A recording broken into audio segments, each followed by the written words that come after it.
One summer, during my hiking trips to the west of the country, I had breakfast at a roadside hotel.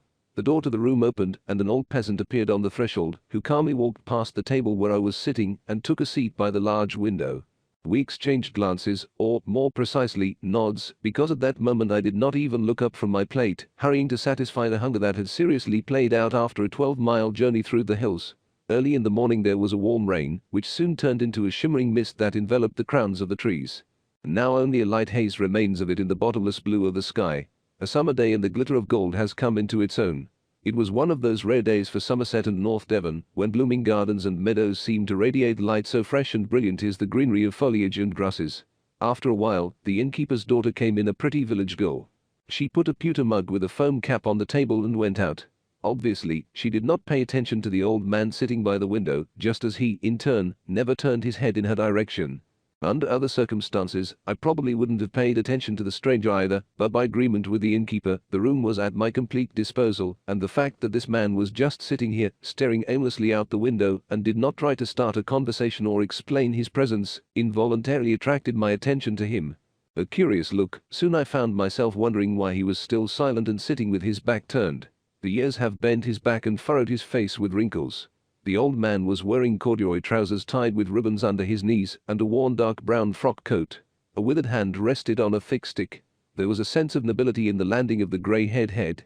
Somewhat stung by the complete lack of interest in his person, I concluded that the old man most likely enjoys a special right to dispose of this room at his own discretion. After finishing my breakfast, I sat down on the bench opposite the stranger in silence to smoke a pipe before setting off again. Through the open window, the scent of blooming apple trees poured into the room. The garden was basking in the sun, and the branches moved lazily from the breeze. The grass under the trees was full of yellow and white daisies, the fragrance of scarlet roses climbing up the wall to the window, mixed with the soft breath of the sea. Everything here beckoned to indulge in blissful laziness from morning to evening, lying on the grass and dreaming, watching sleepy butterflies and listening to the singing of birds, which seemed to be dotted with the sky. I was already mentally asking myself whether I should stay in these parts and enjoy peace, instead of climbing the rocky paths, when suddenly the stranger turned to me and broke the silence. There was a dreamy note in his voice, in tune with everything that surrounded us, but it seemed to me that he was coming from far away, from where the shadows of the branches weave an endless pattern on the garden fence. Besides, there was no trace of rudeness in his speech, and, having examined the noble face properly, I was amazed to note that the deep soft look was much more in keeping with the timbre of his voice than the rough clothes and manners of a villager. The gentle waves of this soulful voice echoed strangely in my soul. "If my memory serves me right," the old man asked, "are you a stranger in these places? Or, are you unfamiliar with this area?" There was no "sir" in his speech, as well as other expressions of respect with which a real villager invariably rewards a citizen, but there was a gentleness and true affection in it that warms the heart much more than external manifestations of politeness. I replied that I was traveling on foot, that I had never been to these parts before, and was very surprised not to find a special mark on the map notifying the traveler about the idyllic charm of these places. "And I've lived here all my life," the old man replied with a sigh, "and it's a great joy for me to come back here every time." "So you don't live here anymore?" "Yes, I left these places," he replied, and after a short silence, while his gaze wandered thoughtfully over the luxuriously blooming garden outside the window, he added, "But sometimes I regret it, because nowhere else does the sunbeam slide so softly, the flowers do not smell so sweet, and the winds and streams do not sound so gentle." The sounds of his voice seemed to melt away in the distance, merging with the whisper of roses peering through the window, because the old man turned away from me and looked into the garden. My eyes opened wide. I could not hide my surprise at hearing such a poetic tirade from a simple peasant, but at the same time, for some reason, it seemed to me that this speech was quite appropriate, and that such words should be expected from him. "I think you're right," I finally replied. "This place is truly enchanted. There is a kind of magical charm emanating from him, reviving in memory the visions of childhood when a person does not yet know about. I suddenly started talking the same way as my interlocutor. Some inner force prompted me. But then the spell was broken, and I completely lost the thought that a moment ago opened boundless spaces to my inner gaze. To tell you the truth, I finished hesitantly, I am delighted with the places here, and now I am undecided whether to go further or... I remember, even then, in the depths of my soul, I was surprised that I had entered into a conversation with a stranger I had just met in a village hotel. I had always been characterized by excessive restraint, almost severity in my treatment of strangers. It seemed to me that my interlocutor and I were dream characters who communicate without words and, perhaps, find ourselves in another dimension, obeying some laws unknown to the ordinary world. But my surprise was immediately replaced by a completely different feeling when the old man turned his head and I met his gaze. An inner fire lit up in his eyes. There was a passionate determination in them, and his whole appearance now expressed readiness and concentration. There was something about him that sent a chill down my spine. I didn't look away, but I shuddered inwardly. Then stay, while the old man said, and his voice became lower and deeper than before. Stay. I want to tell you why I came back here. He stopped abruptly. I was in deep awe. So there are special reasons for that? I asked, barely understanding what I was saying. I am calling, he continued in the same thrilling voice, I am calling a person who is not ready to leave yet, but is destined for a different, higher purpose in another place. There was sadness in the stranger's words, and he seemed even more mysterious to me. You mean? Quote, I began, feeling an unaccountable fear. I have come for someone who must soon leave these places, as I left them. The old man's gaze pierced right through me, but I met him directly again, although I was trembling all over. Suddenly I felt that an unknown feeling had awakened in me, although I would not have been able to name it or determine its nature. A mighty wave rose and receded in my soul. In a single moment, I realized that the past and the future are fused together in the immeasurable present, that it is my own limited and imperfect mind that chooses one or the other from an infinite number of deceptive representations, endowed with temporal plausibility. The old man looked away from me, and the fleeting vision disappeared without a trace. The mind reigned once again in its miserable, boring world. Come tonight at midnight, I heard. Go to the forest of the dead.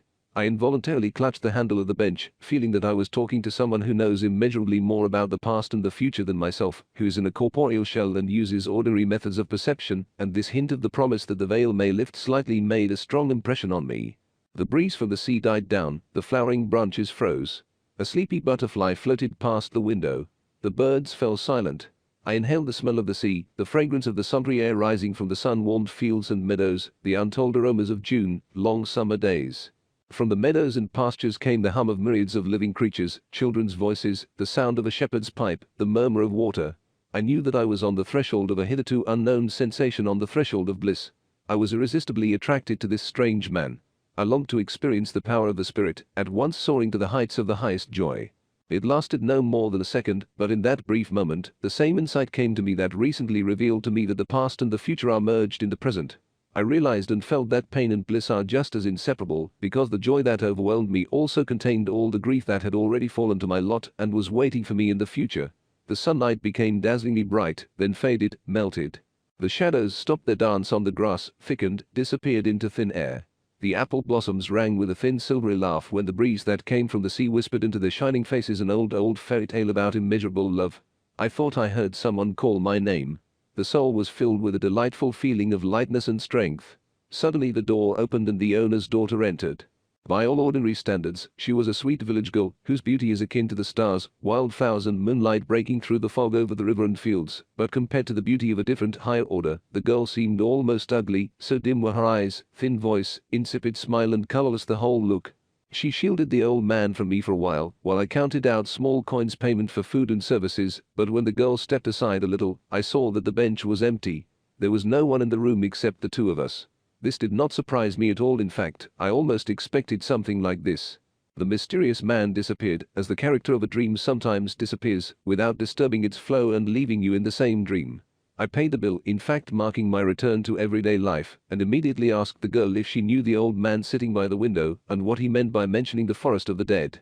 The owner's daughter shuddered and, looking round the empty room with concern, said in bewilderment that she did not see anyone. When I described the old man's appearance in detail, her face paled slightly under a delicate tan, and she said in the most serious tone that a ghost must have been here. A ghost? What ghost? Oh, our village ghost, she replied softly, timidly moving closer with an expression of genuine concern on her face. They say he appears before he dies. It was difficult for me to get her to talk, but the story, cleared of superstitions that over the years have enveloped the memory of a bright, unusual personality, turned out to be very curious. This hotel, the girl said, in the past served as a dwelling for a small farmer, a man of rare virtues, although somewhat eccentric. All his life he endured poverty, until suddenly he got a large sum, almost a fortune, from his son, who died in the colonies. The old man did not change his modest lifestyle, but directed all his efforts and funds to help his fellow villagers. He acted independently of personal attachments, did not give preference to anyone, as if all people were the same for him, and represented only an object of true impartial charity. Before, people were a little afraid of him, but now their attitude has changed, and the old man has become universally loved and revered. From now on, he was called nothing else than the father of the village. Quote, however, shortly before his death, he began to behave quite strangely. He still managed the money wisely and spent it for the common good, but, as people decided, the wealth that fell on him somewhat clouded his mind. The old man claimed to hear voices and see visions, but at the same time he remained a man with a firm character and a strong will. Therefore, the villagers did not know what to think, and the vicar, a kind man, considered him a special case. They began to say that he got involved with evil spirits. They told tall tales about him, tried not to catch his eye and avoided his house after dark. No one understood this out of this world person, and although most treated him with love, his name was forever shrouded in an atmosphere of mystery and fear because of stupid gossip. The pine grove behind the farm, the girl pointed to the hillside the old man called the forest of the dead. The people he saw entering this forest soon died. The one who entered there did not return. The old man called their names to his wife, who was in a hurry to share her husband's revelations with the neighbors. On warm summer nights, he sometimes picked up a thick stick and walked for hours under the pines with his head uncovered. The father of the village loved this grove and often said that he met his old friends there and would one day stay in it forever. His wife gently tried to wean him from this habit, but he always acted in his own way. One day she secretly followed her husband and found him under a huge pine tree in the thicket. The old man was talking to someone invisible. He turned to his wife. His reproach was mild, but she never repeated her attempts. He said, "Mary, you shouldn't interrupt our conversation, because my mentors remember this teach me amazing things, and I have to learn a lot before I connect with them." This story spread through the village like a fire, acquiring more and more new details, until finally everyone was able to describe in detail the giant, shrouded figures that, as the woman swore, flashed between the tree trunks where she found her husband. The harmless grove has now become the abode of ghosts, and the name Forest of the Dead sticks to it as firmly as if it arose as a result of a topographic survey of the area. On the evening of his 90th birthday, the old man approached his wife and kissed her. His gaze expressed love and affection, but there was something in it that inspired, as she later said, or as if a spirit stood before her, not a man. He kissed her tenderly, first on one cheek, then on the other, but when he spoke, his eyes looked as if through her, not seeing. "My dear wife," he said, "I want to say goodbye to you, for I am going to the forest of the dead and will not return. Don't follow me and don't send me on a search, but be ready to follow me soon." The kind woman burst into tears and tried to hold him, but the old man gently freed himself from her embrace, and she was afraid to follow him. I stood and watched as he slowly crossed the field under the scorching sun, and then entered the cool shade of the grove and disappeared from sight. When she woke up in the middle of the night, she found that he was lying peacefully next to her, holding out his hand to her. Dead. On that day, her story was only partially believed, but after a few years, it never occurred to anyone that there was even a grain of fiction in this story. The whole district gathered for the funeral service, and everyone shared the feelings that prompted the widow to add the words, "Father of the village," to the usual inscription on the tombstone in such cases. That was the legend of the village spirit, which was told to me on a summer day by the young daughter of the innkeeper. You are not the first to have seen him, the narrator finished. Your description exactly matches what we have already heard. And this bench by the window was, they say, his favorite place, where he often sat during his lifetime and thought, and sometimes tears flowed from his eyes. "Would you be scared if you saw him?" I asked, noticing that the girl was extremely interested and excited by my story. "I suppose if he had spoken to me," she answered timidly, and after a moment's hesitation, she asked, "He was talking to you, sir, wasn't he?" Yes, he said that he had come for someone." "I came for someone," she repeated. And he didn't say." No, he didn't say for whom exactly," I hastily interrupted, seeing that her face suddenly clouded and her voice trembled. "Are you sure, sir?" "Oh, I'm pretty sure," I said cheerfully. "I didn't ask." The girl stared at me for a long time, as if she wanted to ask about something, but did not dare. In the end, without asking anything, she picked up the tray from the table and slowly left the room. Instead of following my original intention and setting off after breakfast to the nearest village on the top of the hill, I ordered to leave my room behind me and spend the whole afternoon wandering around the surrounding fields, lying on the grass under apple trees, and admiring the white clouds floating over the sea. I surveyed the forest of the dead from afar, but I visited the village cemetery and examined the stone erected in honor of the father of the village, who turned out to be not a mythical figure at all. I also saw what remained in memory of his exalted, selfless soul. The school he built, the library, the nursing home and a small hospital. At night, when the clock on the church bell tower struck 11:30, I crept out of the hotel, and through the dark garden and mown field, rushed to the hill, on the southern slope of which the forest of the dead was black. I could not resist the burning curiosity and craving for the unknown, but I have to admit that when I stumbled across the field to a place that folk fantasy populated with ghosts, and rumor declared ominous, my heart sank. The inn was below me, and all around in the darkness, not disturbed by a single glimmer of light, lay the village. The night was moonless, but bright. Myriads of stars shone in a cloudless sky. There was a drowsy silence all around, so deep that every time I stumbled over a pebble, it seemed to me that this sound carried throughout the village, waking the sleepers. I slowly climbed the slope, remembering a strange story about a noble old man who readily rushed to help his neighbors as soon as the opportunity presented itself. Why do the forces in charge of human destinies so rarely choose a worthy tool? Once or twice a night bird circled over my head, but even the bats had long since retired. There were no other signs of life around.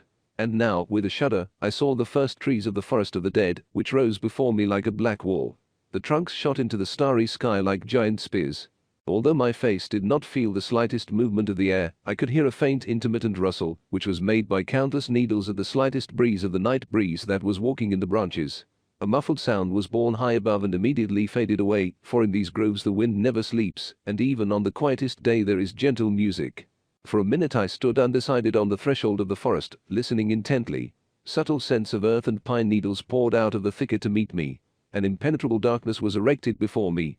Only the thought that I was obeying an unusual order that gave me special powers allowed me to overcome my fear and resolutely enter the forest. And immediately the shadows closed, and someone stepped towards me from the depths of the darkness. The easiest way is not to try to separate those impressions that could be a figment of my imagination from reality and say, an icy hand took me by the hand, and someone led me along invisible paths into mysterious darkness, but, whatever it was, I walked without stumbling, without fear, confident that I was approaching the cherished goals. At first it was completely dark, not a single starbeam penetrated the arch of the branches, and as we moved forward, the trees closed behind us and lined up row after row, regiment after regiment like warriors of an innumerable ghost army. Finally the trees parted, and looking up, I saw that the milky whiteness of the great Star River was beginning to fade, eclipsed by the new light filling the sky. "It's dawn," said a familiar voice that almost blended with the rustle of pine branches, "and we are now in the heart of the forest of the dead." We sat down on a mossy boulder and waited for the sunrise. The pale glow with fabulous speed was replaced by a bright glow. The wind woke up and buzzed in the treetops. The first rays of the sun slipped between the trunks and fell like golden rings at our feet. "Now follow me," my guide whispered in the same deep voice, "for time does not exist here, and the one I was talking about is already here." We moved quickly and silently across the carpet of pine needles. The sun was already high in the sky, and the shadows were cowering at the foot of the trunks. The forest became thicker again, but from time to time we passed small clearings where the sun and heated needles smelled. Then we came to the edge of the grove, and I saw a mown meadow spread out before me in the brilliance of a summer day, and two horses harnessed to a hay cart, which lazily waved their tails, driving away flies. The feeling of reality was so complete that I still remember the grace of the cool forest shade where we sat and looked at the expanse of the afternoon heat. The fragrant burden has been thrown up with the last swing of the pitchfork, and the big horses have already pulled the traces. The charioteer led them by the bridle. He was a tall and sturdy guy with arms and neck brown from the sun. And then I noticed a thin figure of a young girl on a high, trembling and swaying throne made of hay. I couldn't see her face, but I could see the brown hair that had escaped from under the straw hat, and the tanned hands with which she clutched an old wooden rake. She laughed and talked to the charioteer, and every now and then he cast ardent glances at her, which gave rise to a smile and a slight blush in response. Meanwhile, the cart turned onto the road that skirted the hill. I watched this scene with the keenest interest and was so absorbed in it that I completely forgot about the strange way in which I happened to become a spectator. "Get down," the young man shouted, stopping and holding out his hands to the girl. "Jump. I'll catch you." She was laughing, and it seemed to me the happiest and most carefree girlish laugh I had ever heard. With pleasure, but you forgot that I am the hay queen, and it is not fitting for me to walk." Then I'll go too." He answered and began to climb on the cart. But the girl with the silvery laugh easily slipped off the mop and ran down the road. I saw her quite clearly and noted her charming natural grace and the loving look she cast at the young man, turning around to make sure that he was following her. The prankster, obviously, did not seriously think of fleeing. A tall tanned guy, leaving the horses to themselves, caught up with the fugitive in 2 jumps. A little more and he would have wrapped his arms around her slender waist and pressed a fragile treasure to his heart. But at the same moment, from the mouth of the old man sitting next to me, a strange cry burst out, hoarse and anxious, which pierced my heart like the blade of a sword. He called her name and she heard. The girl hesitated for a second, looking around in fright, then with a short, sorrowful cry, she rushed to the side and dived under the canopy of pines. The young man, seeing this, desperately shouted after her, "Go back, my love, don't go there. This is the forest of the dead." The girl threw a laughing glance at him over her shoulder, and the wind blew her hair behind her like a dark cloud. The very next moment she was next to us and clung to my companion's chest. I could swear that I heard the words repeated many times and interrupted by sighs. Father, you called me, and I came. I came of my own free will, because I was tired, so tired. At least that's what I thought I heard, and I think I caught the answer, uttered in a familiar deep whisper. You will sleep, my child. Sleep for a long, long time until it's time to get ready for a new journey. I recognized the face and voice of the innkeeper's daughter, but immediately there was a terrible scream of a young man, and the sky suddenly darkened, as if night had come. The wind began to tear the branches of the trees. The impenetrable darkness swallowed everything. Icy fingers touched my hand again, and we set off on our way back. Again I crossed the field, still dozing in the starlight, made my way to the hotel and went to bed. A year later, I happened to visit those parts again, and I, remembering a strange summer vision that, as if in reality, appeared before my eyes again, slightly blurred by time, turned into the same village and drank tea under flowering trees in the same hotel, but my friend the owner's daughter something she didn't show up. Then I asked her father where she was and how she was doing. She must have got married, I smiled, but my heart was already clenching with foreboding. No, sir, the landlord replied dejectedly, she didn't get married, even though she was going to, but died. Sunstroke in the hayfield. Just a few days after your departure. In a week she was gone.